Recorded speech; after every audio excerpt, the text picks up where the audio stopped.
बिस्मिल्लाहिर्रहमानिर्रहीम अस्सलामु अलैकुम वरहमतुल्लाहि वबरकातुहू। हज़रत अबू हुरैरा रज़ियल्लाहु अन्हु से रवायत है कि नबी करीम सल्लल्लाहु अलैहि वसल्लम ने फरमाया, एक मुसलमान का दूसरे मुसलमान पर 6 हक हैं। वो 6 हक कौन से हैं? अगर वो सलाम करे तो आप उसका जवाब दो। अगर वो आपको दावत दे तो उसकी दावत को कबूल करो। अगर वो आपसे मशवरा तलब करे तो उसको अच्छा मशवरा दो। और अगर उसको छींक आए अल्हम्दुलिल्लाह कहे तो ज़रूर उसको जवाब दो, यरहमुकल्लाह, ज़रूर उसको जवाब दो। और अगर बीमार हो तो उसकी बीमार पुरसी करो।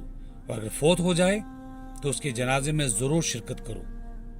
जी नाज़रीन, आपने देखा एक ही हदीस में नबी करीम सल्लल्लाहु अलैहि वसल्लम हमें कितनी प्यारी तालीम देकर गए हैं, कितनी प्यारी तालीम।